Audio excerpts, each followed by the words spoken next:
Poong Yesus aming hiling, kasulat ay liwanagin,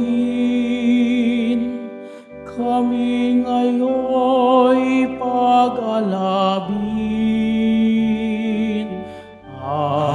Alleluia, Alleluia, Alleluia,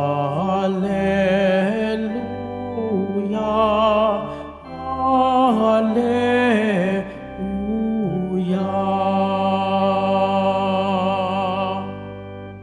Sumainyo ang Panginoon. At sumaiyo rin. Ang mabuting balita ng Panginoon ayon kay San Lucas. Papuri sa iyo, Panginoon. Nang linggo ding iyon, ang dalawa sa mga alagad ay patungo sa isang nayong tinatawag na Emmaus. May 11 kilometro ang layo sa Jerusalem. Pinag-uusapan nila ang mga pangyayari.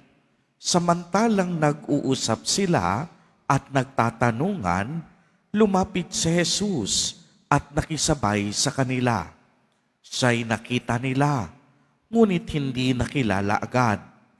Tinanong sila ni Jesus, "Ano ba ang pinag-uusapan ninyo?" At tumigil silang nalulumbay. Sinabi ng isa na ang ngalay Cleopas, "Kayo lamang po yata ang dayuhan sa Jerusalem na hindi nakakaalam sa mga bagay na katatapos pa lamang nangyari roon." "Anong mga bagay?"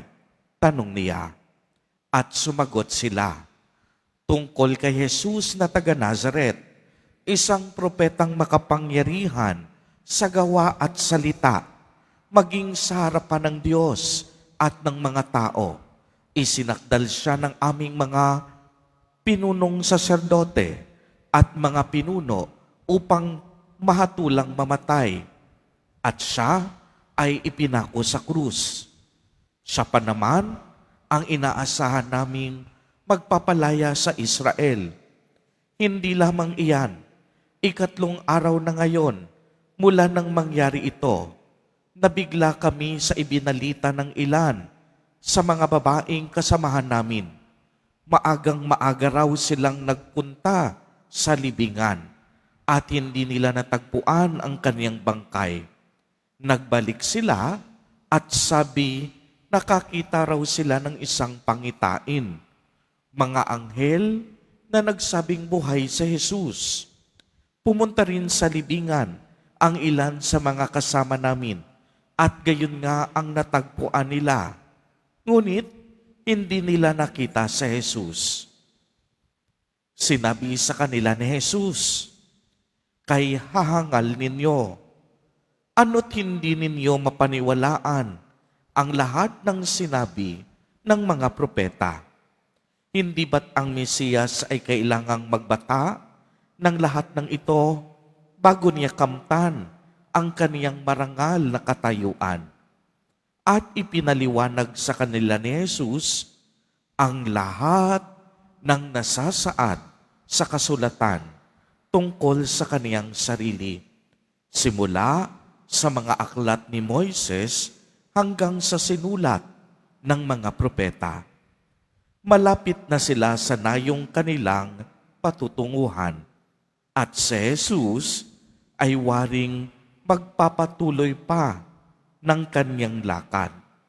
Ngunit siya'y pinakapigil-pigil nila. "Tumuloy na po kayo rito sa amin," anila, "sapagkat palubog na ang araw at dumidilim na." Kaya't sumama nga siya sa kanila. Nang siya'y kasalo na nila sa hapag, dumampot siya ng tinapay at nagpasalamat sa Diyos. saka pinagati-hati at ibinigay sa kanila. Nabuksan ang kanilang paningin at nakilala nila si Jesus. Subalit ito'y biglang nawala at nawika nila. Kaya pala gayon ang pakiramdam natin habang tayo'y kinakausap sa daan at ipinapaliwanag sa atin ang mga kasulatan. Noon di, tumindig sila at nagbalik sa Jerusalem. Naratna nilang nagkakatipon ang 11 at ang ibang mga kasama nila na nag-uusap. Muli ngang nabuhay ang Panginoon, napakita kay Simon, at isinalaysay naman ng dalawa ang nangyari sa daan at kung paano nila siyang nakilala nang paghati-hatiin niya ang tinapay. Ang mabuting balita ng Panginoon. Pinupuri ka namin, Panginoong Heso Kristo. Magsiupo muna po ang lahat. Magandang umaga po sa inyong lahat, mga kapatid kay Kristo. Sa lahat po ng ating mga taga-subaybay sa iba't ibang online platforms at sa lahat ng ating mga kadiboto sa iba't ibang panig ng Pilipinas at maging sa buong mundo kung saan tayo ay naaabot ngayon ng ating live streaming. Mapayapang umaga din po sa inyong lahat. Purihin at nakilain natin ang ating Panginoon, ang mahal na poong Jesus Nazareno. Mga kapatid kay Kristo at mga kadiboto, malugod po namin kayong tinatanggap sa Basilica Minor at Pambansang Dambana ni Jesus Nazareno. Mga kapatid, naranasan niyo na po ba ang pakiramdam na gustong-gusto na niyo nang makauwi o makabalik sa inyong bahay dahil sa isang sitwasyon ng pagkatalo o pagkabigo? Yung tipong wala ka nang ganang magpatuloy pa. Gusto mong bumalik sa inyong tahanan para magpalipas ng panahon at magpahinga. Alam po ninyo, ganitong-ganito ang karanasan ni Cleopas at ang kaniyang kasama sa Ebanghelyo. Bakit? Ang mga alagad, ang mga disipulo, at ang mga tagasunod ni Jesus Nazareno noon, nagbabalikan na sa kanilang mga bayan at nayon. Unti-unti silang umaalis sa Jerusalem, ang dapat na lugar ng kanilang pangarap, tila baga gumuho. Kagaya ng mga apostol, ang buong akala nila wala na talaga si Jesus. Hindi na nila makikita ang kanilang guro. Wala na. Namatay na ang magliligtas sa Israel. Kaya pagmasdan ninyo ito, naglalakad silang nakatingin sa lupa. Mabigat ang loob at puno ng mga katanungan. Bakit? Ano? Paano? Sayang. Pero mga kapatid, sa gitna ng kanilang kalungkutan, may isang estranghero na nakipaglakbay sa kanila. Nakipag-usap sila sa kanya, pero hindi nila namamalayan na siya pala si Jesus Nazareno na muling nabuhay. Tila baga, dahil sa sobrang kalungkutan at lunod sa kawalan ng pag-asa, hindi nila naramdaman ang presensya ng Panginoon. Alam ninyo, ganito rin tayo kapag tayo ay dumadaan sa matinding pagsubok at unos ng buhay. sa malulubhang sakit, pagkamatay ng mahal sa buhay, o kabiguan. Tila baga, para bagang wala ang Diyos. Pero ang totoo, hindi tayo iniiwan ng Panginoon. Hindi lang natin siya nakikilala dahil nakakapit tayo sa ating mga sarili, sa ating mga negatibong emosyon. Anong ginawa ng Panginoon? Hinayaan ni Jesus na sila ay magkwento at magsalita. Nakinig si Jesus mabuti sa kanilang mga kwento. Ganito din ang Diyos sa ating mga panalangin. Handa siyang makinig sa ating mga reklamo at luha sa buhay.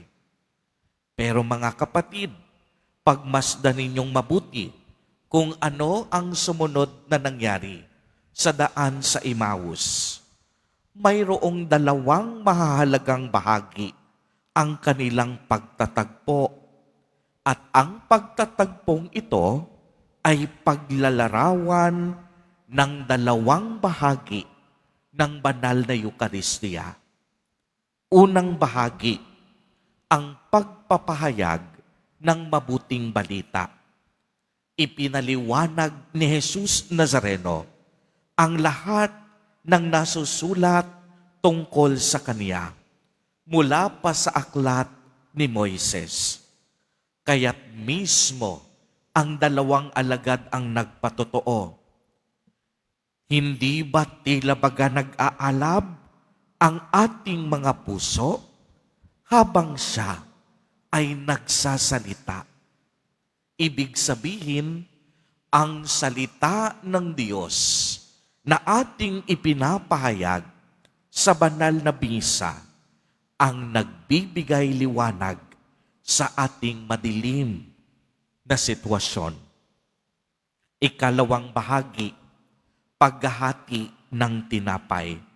Sa puntong ito, doon lamang nakilala ng dalawang alagad si Jesus. Sa akto ng paghahati ng tinapay. Ito ang Eucharistia. Dito natin nararanasan na ang Kristong namatay para sa lahat ay muling nabuhay at nananatili sa atin.